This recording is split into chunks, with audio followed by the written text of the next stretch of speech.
Hello and welcome to the United Community Channel. My name is Jack and this is your transfer talk show, your latest Manchester United news, and by God we've got a lot to talk about tonight. Marcus Rashford to Barcelona is the breaking news coming out of United in the past maybe hour or so. Fabrizio Romano has been reporting on it, and a journalist coming out of Spain as well that Romano actually quoted. Also, big news, guys. So we're going to get into it. We're going to talk about Marcus Rashford. We do have some other news as well coming out in the last maybe 24 hours or so. Who's going to replace Rashford if he does leave? Well, United have been linked with Colin Muani. We've got some updates on that from Sky Sports. We've got some updates on Joshua Zirkzee and his future at Manchester United. Some good news in relation to Kobbie Mainoo and Alejandro Garnacho. We know that last week a lot of people saying that United were potentially looking to sell him, so we'll talk about that as well. And then we've got a small update as well, guys, on a Napoli winger that has been linked with United as well. But before we do all of that, guys, do smash that like button for me. It helps the channel out an awful lot. Do hit that subscribe button as well if you can. Obviously we're on the road to 13,000 subscribers, and of course we can get there with your help, so do that. Thanks for just interrupting the whole intro of the video. Anyway, joys of it. There's her. Very professional here on the United Community Channel on a Friday night. You can see the back of you on the video there. It's Friday, so cheers. Welcome to the channel. Smash the like button, hit subscribe if you're new. And yeah, let's jump straight into it. But obviously, guys, look, the main story has been Marcus Rashford in the last, maybe 2 or 3 hours, to be quite honest with you. And Fabrizio Romano has broke it. He has said that after Juve, AC Milan and Borussia Dortmund, Barcelona have been informed of conditions of Marcus Rashford's loan deal. Initial direct contact took place between Barca and the players' camp as so-and-so reports. Same as all the other clubs. Early stages, no decision yet. Now, this is big news. Marcus Rashford said potentially, and reports suggested, that Spain was going to be his number one destination. And we spoke a little bit as well, didn't we, about Barcelona and Real Madrid obviously being the only two. There was a small talk about Atletico Madrid. I don't think that would ever happen. And we kind of mentioned about Barcelona not being able to afford Marcus Rashford unless he takes a massive pay cut. Now, obviously we're talking here about United are more than likely going to be covering, I would say, 50% of Rashford's salary, to be honest with you. If he's on 325 grand a week, you're talking about, fast maths, 350, 360, 358 and a half, I think. 357 and a half, 357 and a half a week, 157 and a half a week, sorry, that both club would be paying.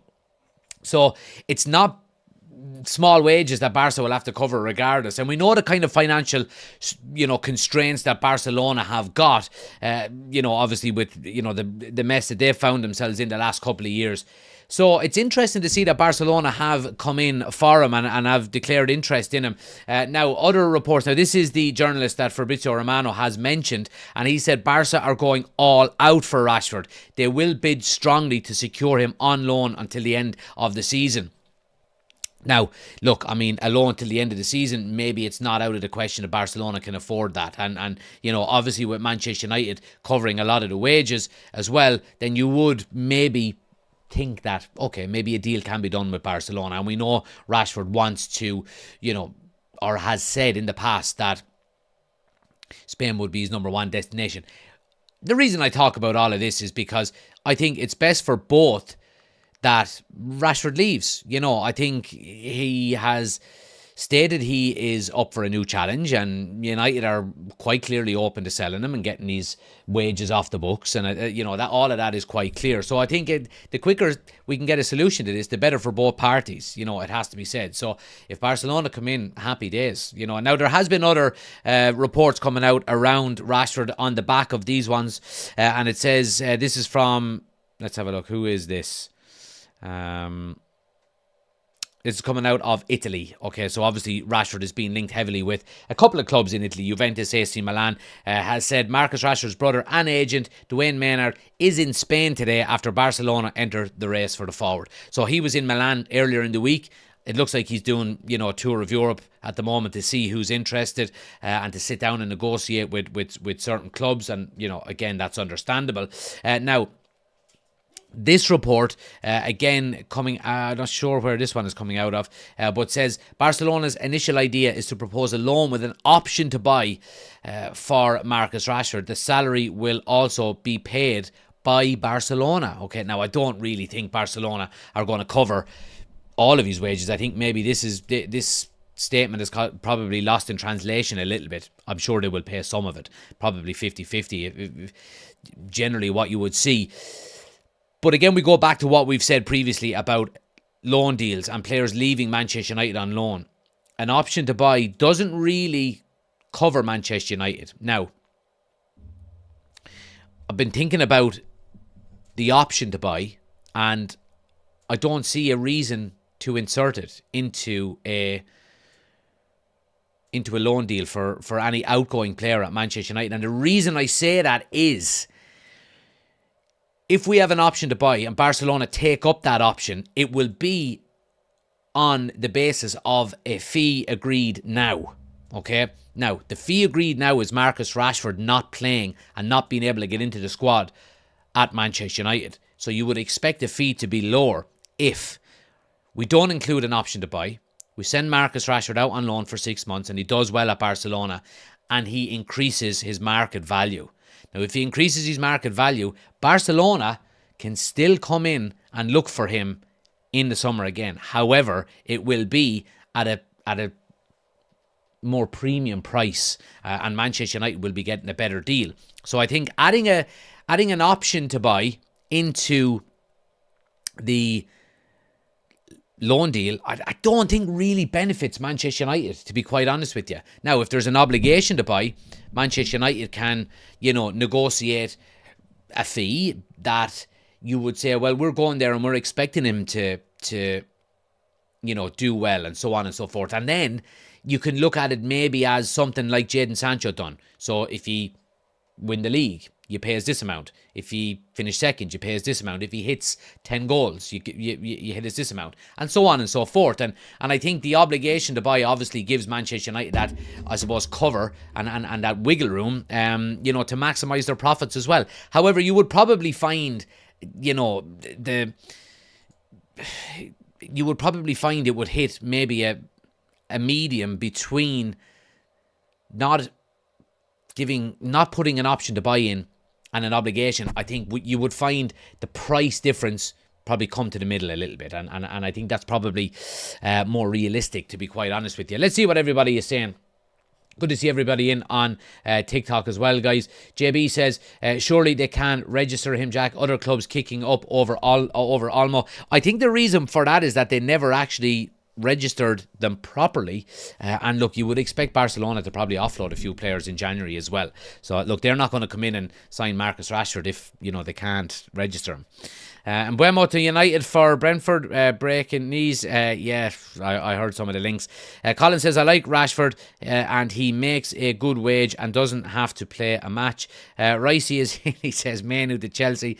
Going to talk about Manu. Ruben Amram has laughed that off today in his press conference. Beinder starting Sunday, says one Turkish delight for some, but not us maybe. Well, look, I have I've covered Beinder in my match preview. I've done a pre-record on the match preview today. It will be up tomorrow morning on YouTube, so make sure you're subscribing to the YouTube channel. Link is on the homepage.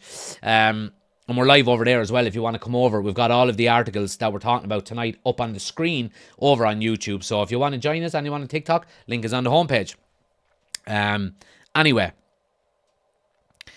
I covered Beinder and Onana, who was obviously we do our predicted 11, and I said, look, definitely Onana's going to start, but that was before Ruben Amram's press conference, and I wasn't doing another 30-minute pre-record, so I just put some text over it laughing that I actually got it horribly wrong. So anyway, there we go.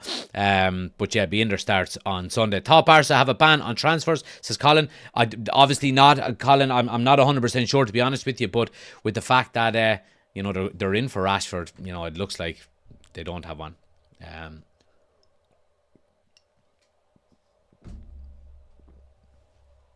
West Ham are gone 1-0 up on Aston Villa as well, by the way, for anyone who's wondering.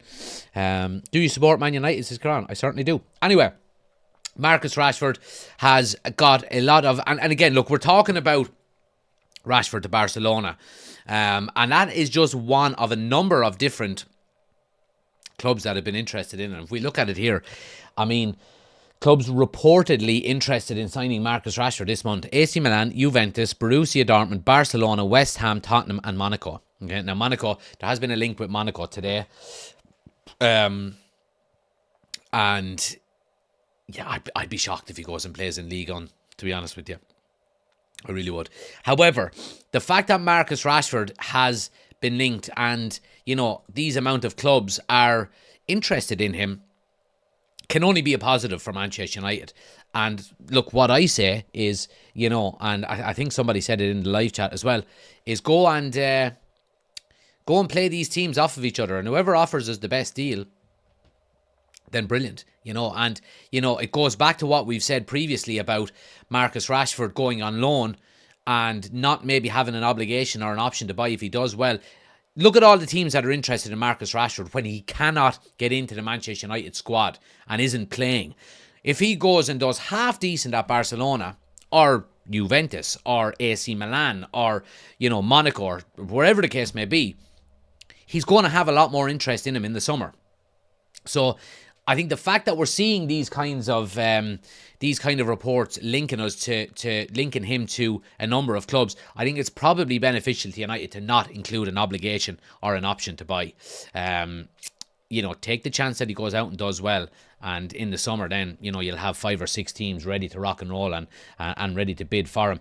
Let's see, any news on Casemiro, says Dylan. No real updates. Urban says big up this channel, appreciate Abdullah, much appreciate, man. David Rice says that Rashford should go to West Ham. To be honest with you, I wouldn't mind seeing him at West Ham. But yeah, I think it's most likely that he will leave England completely. He wants to get out of the spotlight as well, by the looks of him. There's a target on his back by the media in England. David Beckham done the same when he left Manchester United. He went abroad. Now, David Beckham was a lot higher of a profile than Marcus Rashford, and I'm sure there will be a lot of media scrutiny within Spain or Italy if he does go to either of them countries. But he wants a change out of England, in my opinion. He wants to get out of the Premier League. He wants to get out of the negativity. That's just my opinion, to be honest with you. Let's see. It's puzzling why the team don't want to keep him. I don't think it is. I think it's quite clear why the team don't want to keep him. He's been completely inconsistent and he's on 325 grand a week. So yeah, I think that's clear enough, to be honest with you. Think we should have a buyback clause, says Connor. No, I don't think so, Connor, to be honest with you. I think a buyback clause in a deal with a player as prolific as Rashford, I don't see the benefits of it. And to be honest with you, I don't think Rashford would agree to it. He would. I don't think. I think if he leaves Man United, he's finished at Man United, to be honest with you. But yeah, I mean, a buyback clause where you're looking at maybe some younger players, I think that kind of fits the narrative a lot more. Like, for example, the left back Carreras from Benfica that was with us last season. We've got a buyback clause in his deal. So, but he's 21, 22 years of age. So I think with an older player like Marcus Rashford, I think you just maximise profits and get him gone, to be honest with you. Just joined. What's the topic of conversation, says Michael. Rashford to Barcelona, pretty much, Michael. But yeah, I mean, we've got all the articles up on the screen. If you could do me a favour, guys, if you are watching on TikTok, jump over to YouTube. The link is on my homepage. We've got all the articles on the screen, the full experience over there, and the majority of our content is done over there as well. So come on over to YouTube and hit that subscribe button and jump into the chat and say hello. But we're going to get the next article up on the screen, guys. And it's in relation to, it's a nice segue, it's in relation to maybe a potential replacement for Marcus Rashford. Now, we've been linked with this guy already, and it's Randall Kolo Muani. And Sky Sports have mentioned today that he remains a player of interest to Manchester United. However, it is understood that there's been no further contact since United's initial inquiries. Now, this is on the back of hearing that Spurs are looking to go heavy and really, really push to try and sign Muani in the January transfer window, whether that be on loan or a permanent deal as well. We know that their kind of issues on that left-hand side are you've got Son, and is there any replacements? And we know with Muani, he can play anywhere really across the front three. He would link up there as well, good with the likes of Son and so on and so forth. Anyway, I don't care about Spurs. Again, I made my thoughts quite clear on Muani. I don't know, does he bring enough to the table, to be quite honest with you. Now, he certainly can bring more than what Marcus Rashford is bringing at the moment, because, Rashford is not playing at all and is not getting into the team. However, when you look at his numbers, he had one really good season at Eintracht Frankfurt, and I mean, Eintracht Frankfurt got some deal. They got some deal off PSG. It was 75 million raising to 90 million euros. It was absolutely phenomenal, the deal they got from him on the back of one good season. And he hasn't really done an awful lot for PSG in Ligue 1. And yeah, I just don't know if the chap can't get into the PSG team and struggles to score goals when he does, is he really going to come to the Premier League and score goals? I don't think so, to be quite honest with you. However, if it's a loan to get us to the end of the season where we can really go after our main target, whether that be Victor Osimhen, whether it be Gyökeres, whatever the case may be, then okay, I can get on board for 6 months. But, if there's an option to go out and get one of them players now, permanently, I would. Now, look, I know with finances, the case is not always clear you can just throw 60 million or 80 million and go get, Gyökeres. That's not the case, and I understand that as well. And, we do have to comply with FFP and PSR and so on and so forth. And, while United, I believe, are not in any danger of breaking any of them regulations, at the moment we're not. If you go out and spend that kind of money without maybe moving on players, then quite quickly you might find yourself, on the edge of it. And look, I mean, we are going to have to sell players to bring players in. That's quite clear. And we've spoken about, Casemiro, for example, and heavy links with Saudi Arabia and up to potentially 30 million coming in for Casemiro, which would be an absolutely fantastic deal. It really, really would be a fantastic deal. If you could get 30 million for Casemiro, 2.5 years after we bought him for 60, given the age he is and I suppose the limitations that are sneaking up on him, it would be an absolutely fantastic deal. It really, really would. And I'd be all over that. I'd be absolutely all over it. I really, really would. But again, it goes back to what we're saying. Look, there's talks of maybe Christian Eriksen being moved on. You've got to think about maybe the money that would be freed up if Rashford, goes out on loan. Can you move Anthony on? Can you sell, Lindelof? Now, you're talking small money probably for a lot of these players, but it all adds up. It all adds up. And it frees you up an awful lot to go and try and reinvest it then. Let's see. What are people saying here? Walsh says, Barca can't even keep who they have. Never mind buying other players. Well, they're not buying. They're loaning. That's the thing, United to defend the FA Cup, says Luke. Hope so. Like I said, guys, the match preview will be up on YouTube tomorrow morning. So do subscribe to the YouTube channel and check out the match preview. And then we will be doing a live watch along on YouTube on Sunday for the game as well. So make sure you're tuning in for that as well. Let's see. He's coming straight to Arsenal, says Jim. Jim is in the chat. What's up, Jim? Yeah, look, I heard reports today that Arsenal have been linked with Rashford, and I think they thrown in, or they valued him sneakily at 25 million euros. Yeah, Arsenal can take a long walk off a sharp pier. I don't think United would. I don't think United would even consider it, to be quite honest with you. But yeah, it's one that It's one that I would probably get a lot of stick for. And all right, Jim. Up the Gunners, says Chammy. Should United sack Ruben Amorim? That's the stupidest comment I've ever seen. Sell the whole team. They all suck, says Chammy. No, they don't. They don't. Hope Garnacho starts tomorrow. Yeah, well, I've done my predicted 11 in the match preview, so it'll be up on YouTube tomorrow, and you'll see whether I've included Garnacho. I've made a case for him. That's all I'll say. I've made a case for him, but yeah, let's see. What are we saying over here on YouTube? Dylan says Colin Wani is going to be another Zirkzee. Don't diss Zirkzee. All right, I like Zirkzee. And D is in. He says, howdy fellas, hopefully we get Rashford offloaded, but Barcelona can't even pay their own players' wages, never mind taking the burden off of us a bit. Yeah, it's a good point. It's a good point.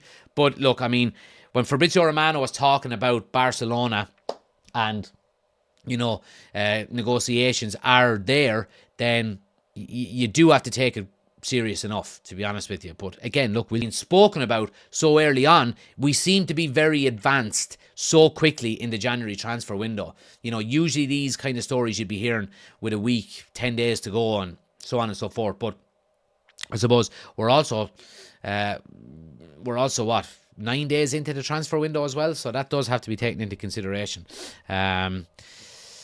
Can I ask you what change we need? Personally, I think we need a midfielder. I think the midfield is good, to be honest with you. I think, you know, seeing the relationship between Ugarte and Manu on Sunday at Liverpool was really, really encouraging. Ahmad and Bruno in the 10 is really good. You know, Bruno can play in the 6. You know, you've got Eriksen and Casemiro there as backup. You know, Garnacho can come in and play in one of the number 10s as well. So I think we're good in midfield. I think we need a striker and we need a left wing back. I think that's the two areas of concern for me. Now, that would be the area of concern given the current squad we have. If we move on someone like Marcus Rashford, or if we sell somebody like Casemiro, you've got to replace him. You've got to replace him. I mentioned specifically around Casemiro, I mentioned during the week in one of the transfer shows that if you sell Casemiro, if Ugarte gets injured, you're screwed, you know. So you've got to replace Casemiro if you sell him. So, you know, a lot of reports suggesting that United are going to try and offload Casemiro, you know, quite quickly this January transfer window, but not very many reports suggesting who we might replace him with, and that's a bit of a concern. You know what I mean? So and likewise, I mean, if you sell Rashford, you know, albeit he's not in the majority of the matchday squads under Ruben Amorim so far, I think you would want to go out and replace him. I think you would. I honestly do. Let's see. Dylan says we need goals more than anything. We're not scoring enough. Thomas says getting rid of Rashford so quickly is sending a message to say no one is safe. I agree, Thomas. I agree absolutely. And it's not that he's trying to make a statement, to be honest with you. I don't think. I think he's come in and he has said about Marcus Rashford, you're not taking this seriously enough. And I think it's been quite clear over the last year or two that he hasn't. We've seen the Belfast incident. We've seen a number of other occasions where he was, I mean, even, you know, reports coming out in the last couple of weeks that he's been going out 48 hours before a game, which Ruben Amorim doesn't want. And you know, that hasn't helped him either. So I think Ruben Amorim has come in and said, these are the standards. This is where we are. And if you don't get up there, you're not involved, and I don't want to have anything to do with you. And that's understandable. And tough shit. You know what I mean? Get on board or get going. We have to find Rashford. We have to find Rashford more respect, even though he's been dead. Am I wrong? Well, look, there's always respect. You know what I mean? From me specifically, and what we do on the channel, you know, you might have a joke every now and again and so on and so forth, but any of the criticism that comes towards Rashford or any other player for that matter is in relation to performances. You know, we critique performances, but we praise performances more than we critique, you know. And if you play well, you get praised. If you play bad, you get critiqued. And that's the same anywhere. You know what I mean? Never any disrespect. It's not just the transfer money we get, it's the wage saving is the thing. That's absolutely true. And we done our calculations last week on one of the transfer shows where if we offload Casemiro and Rashford this January in wages, if rather than them seeing out their contracts with United, if we got rid of him in January, we'd be saving 67 million over the course of the next 4 years or 5 years, however long Rashford has on his contract. And then I think Casemiro has another 2 years as well. So we would be saving something like 67, 68 million. So yeah.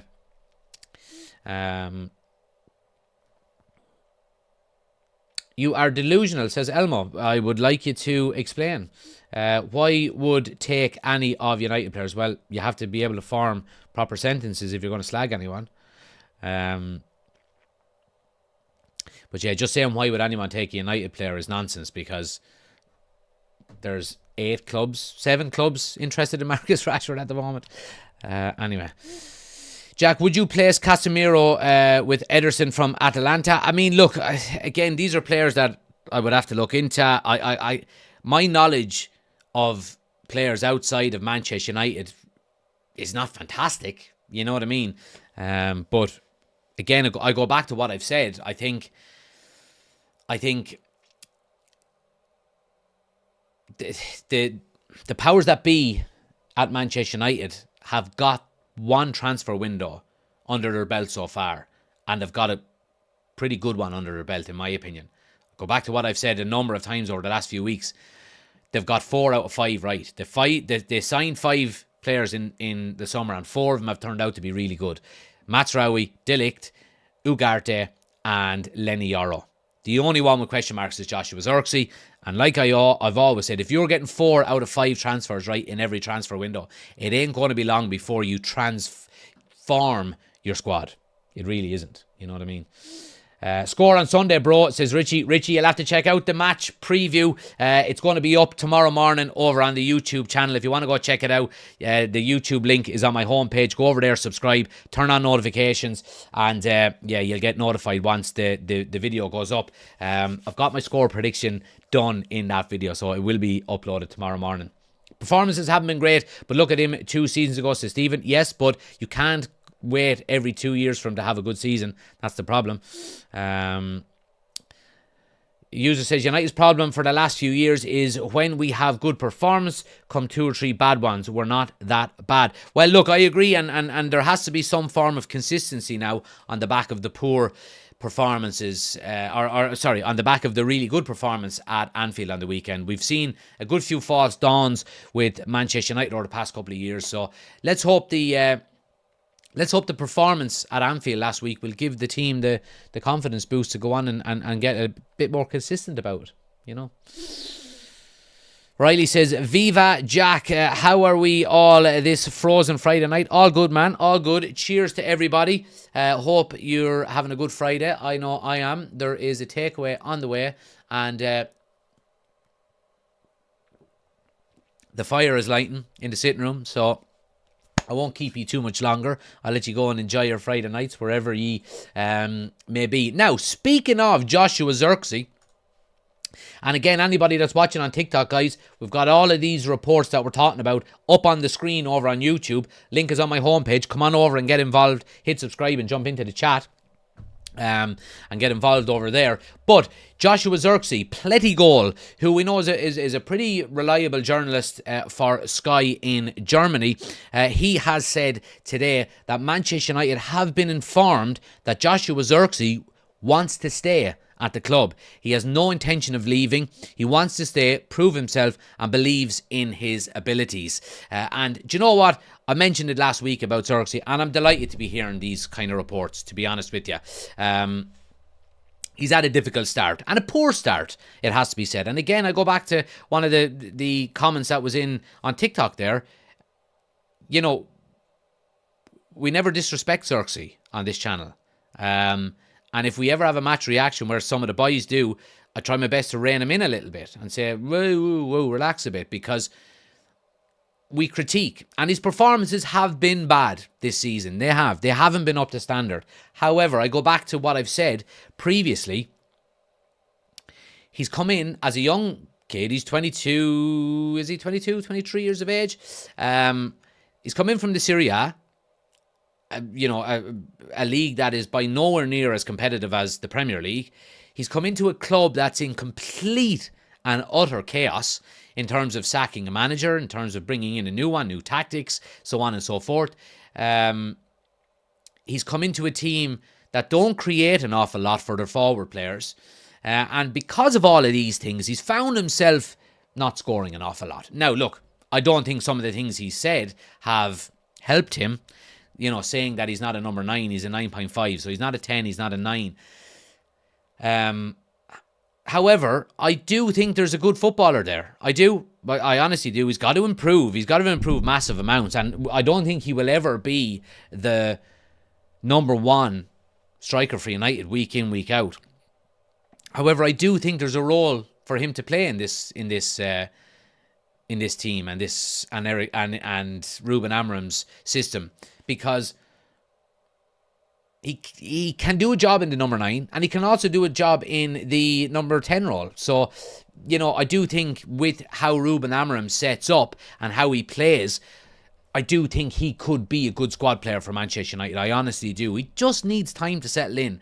You cannot judge a player after 6 months at Manchester United. You just can't.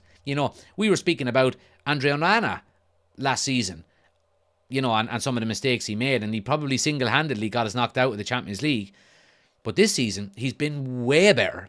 Now, there was a couple of weeks there where he made a couple of mistakes. It's always going to happen with goalkeepers, but he's been way, way better. And he's a seasoned, experienced pro. Joshua Zirkzee isn't. So, I do think we need to give him a little bit of slack and give him a bit of time to settle in. Let's see. He needs to be on loan so he can get the goals. He needs... look, I don't know. I think loaning a player out after 6 months is not going to do any good for his confidence either.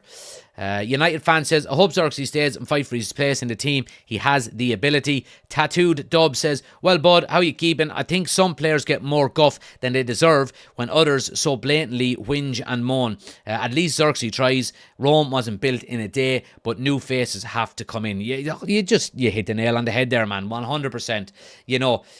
There is always going to be players that, the media maybe latch onto, or the fan base, they're an easy target because they're not playing well and so on and so forth. However, I agree 100% with what you're saying. Rome wasn't built in a day. You see... I always go back to Diego Forlan, and I'm listening to an audio book at the moment from Andy Mitten, the United Way, I think it's called. And there's a chapter in it about Diego Forlan, and Diego Forlan was seen as one of the best up-and-coming strikers in the world at the time he signed for United, and it just didn't work out for him. Now he came in at a time when the likes of Ruud van Nistelrooy was there, and I think was Andy Cole or Teddy Sheringham, or Solskjaer was obviously still there as well, and Rooney came in also, and so on and so forth, and there was big competition for places. And he never hit the ground running. I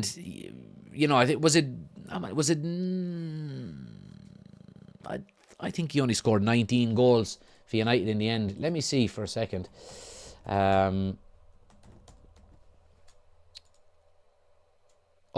scored 37 goals. That was way off in 80 league games. So that's league games. However, when he left Manchester United, he went on to have a fantastic career, and it probably peaked at the 2010 World Cup, where he won Player of the Tournament, I think, and he got the Golden Boot as well. Fantastic player. So it's not always the case where players that come in and start poor are going to always be poor. Now, after a season or after maybe 2 seasons, whether I remember saying this about Anthony after the first season, going, let's give him a second one. Everyone deserves a second season. And if he's still shit after the second season, then you can start. And again, I don't say putting pressure on to sell him or anything, but then you can go, right, maybe this lad isn't good enough, and it might be time to move him on. And by the looks of things with Ineos behind the scenes now, and we know with Omar Barada specifically, he is very, very specific about you've got 2 years to prove yourself at Manchester United or at any club that he was with. And if you don't, then it's time to move on. Joshua Zirkzee, while he hasn't had the greatest start to his Manchester United career, and like I said, I don't think his Manchester United career will be massively prolific. I do think, however, there is a role that he can play as a squad player, because he can play in a number of different positions. You know, I'm happy that he's not leaving, to be quite honest with you. Let's see what everybody is saying. D says, really wish Casemiro the best. Zirkzee, I'll now present the same option I offered when it came to Licha. Let him try and play through it. Absolutely. Finn says, want to give young lads a chance, but he looks so raw, like a few years off being a United quality player. Needs a loan, I think. Yeah, that may be the case, but don't loan him out after 6 months. Give him this season. And if Ruben Amorim says between now and the end of the season, right, he's not pulling up trees here, let's get him out on loan to, you know, Bilbao or somewhere like that, and get a bit of confidence, and then bring him back and see how he does, you know. Dub says, some of our legends took time to get the feet on the ground, but at the same time, some of our potential superstars flopped, but 100% effort has to be given without question. Sometimes play styles won't suit. And the thing about it is as well, you've got to understand, at Manchester United at the moment, because we've been poor for so long, there is that real want from the fan base. Oh, please, come on and be good. Just please be fucking good, will ya? You know what I mean? So many people have been fucking so shit for so long. Please be good. Whereas you had a player coming in 2001 or 2002, coming into an established team that were serial winners. You know, they had time to, you know, not have to be the main man straight away. And that's, there's a big difference, you know. So I think for that reason, I think give him time. Let's see what people are saying on TikTok. Hit the follow button as well, guys, if you're new to the TikTok button, just like Luke did. Appreciate it, Luke. Craig says, United hasn't got a full squad of senior players where they can take the pressure off the youngsters. Exactly what we just said there, yeah. Luke says, Zirkzee is a good footballer. Passing-wise, United shouldn't have booed him off. Yeah, and look, there was a small section of the United of Old Trafford that cheered when his number went up on the board.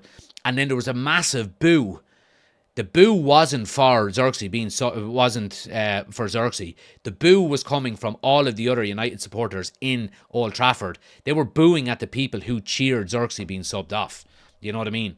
So the majority of United fans were, didn't cheer when he came off. You know what I mean? But anyway, time. Give the guy time. Dylan says, Jack, I think with Zirkzee, it's he came 1 year too early. Reckon if we signed him next season, he'd be great. Well, look, he's 22, 23 years of age, so I don't really see what another year would have done. Dub says, swapping out gaffers definitely doesn't help, and yeah, too much pressure on the young lads. We have to stick by them, guys, absolutely. So yeah, happy days. Right, guys, a couple of reports in relation to... one report specifically about a player United have been linked with in the past couple of days, and I still don't know how to pronounce this lad's name. It's that winger from Napoli, Kvaratskhelia.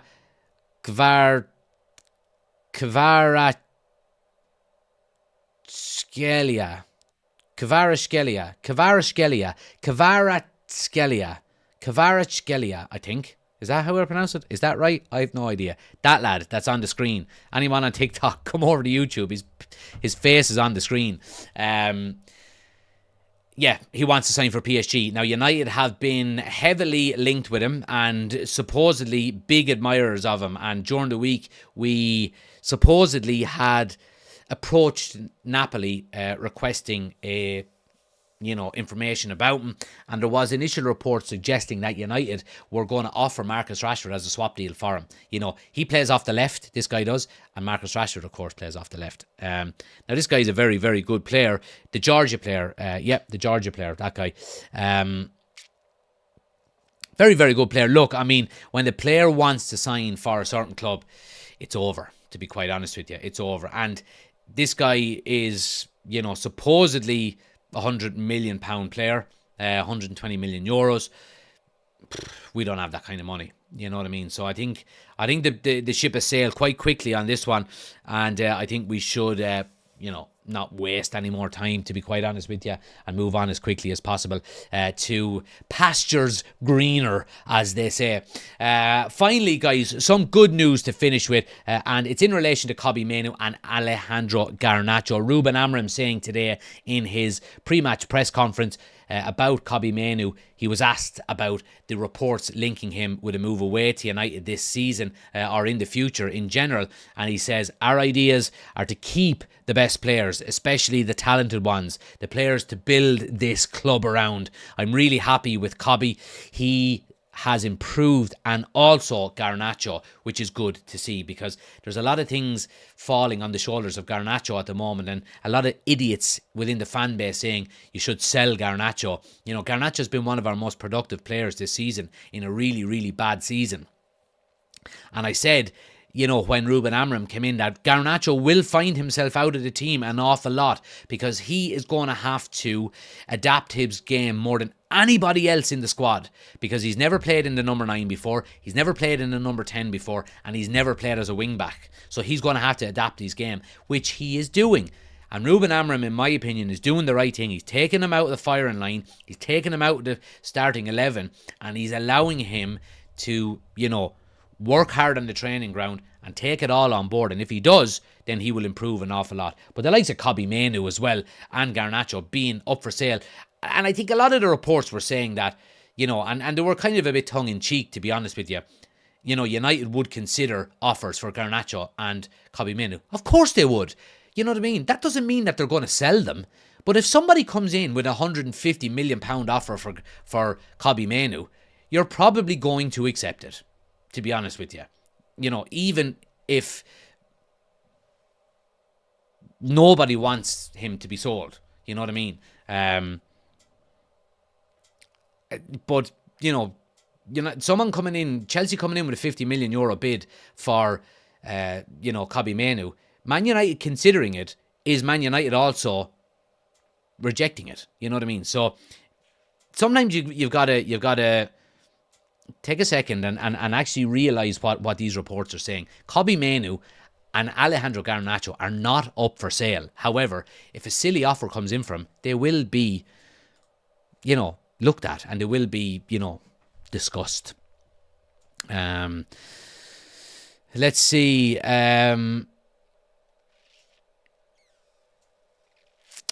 That Napoli lad would be perfect for us, would cost 70 to 80 million, says Dylan. D says, sod him then. I don't want anyone here that's just interested in the money if they've no skin in the badge. Absolutely. Kvara is what they call him for short. He's class, real tiger. Yeah, but fantastic player. You know, I just probably don't want him to sign for United, because I don't want to have to say his name in a watch along. You know what I mean? Kvara. Be a nightmare. Give it up, Jack, says the Dub. Yeah, I have to. Angel Gomez spotted back training at Carrington. Is he a free agent? I'm not sure if he is or not. D says Garnacho just needs to adapt, work on his assists, and stop trying to get daft shots off. Just let him get his feet under him in this system. Yeah, and look, let him take shots. He's young. Let him take shots. Let him learn that taking shots all the time is not the best way and not the most efficient way of helping your team. But he'll learn. He's young. Lads, do you not remember what Ronaldo was like when he came to United? He was the most frustrating, bloody player for the first couple of years he was at United. You know, step overs, shooting from stupid angles, you know, losing the ball, getting pushed off it, diving. He was terrible. Well, he wasn't terrible, but he was, like, you could see the raw talent was there, but he needed to be fine-tuned. He really did need to be fine-tuned. And Garnacho is the same. He really is. But yeah, anyway. Guys, we're going to leave it there. I do appreciate you all watching. Like I said, if you haven't already done so, anybody on TikTok, please do me a favour. The link to the YouTube channel is on my homepage. Click the link, hit subscribe. It helps the channel out an awful lot. Our match preview will be going live tomorrow morning, or will be uploaded tomorrow morning as well. It's already recorded and edited, ready to go. So whenever you wake up tomorrow morning, you know, have a watch in the bed. on your phone, whatever the case may be. Turn on notifications if you are subscribed to the YouTube channel as well, guys. You'll get notified as soon as any new content goes up or any time that we are live. So yeah, it's been a great news show. Again, it's going to be a busy week. Match preview tomorrow, and then we've got the watch along against the Arsenal. Do you know what I would encourage everybody to go and watch, right, tonight or tomorrow, is go and watch The Feud on YouTube, right? It's all about the feud between Arsenal and Manchester United, Ferguson and Wenger. It is one of the greatest shows ever made. It was on ITV or something like that. The Feud, it's called. Go and watch it tonight. Crack open a beer if you're old enough to drink beer and watch The Feud on YouTube. It's brilliant. It's absolutely brilliant. And it'll get you right in the mood for these Arsenal fuckers on the weekend. Anyway, thanks for watching. Really appreciate it, guys. I'll chat to you tomorrow. I'll chat to you tomorrow.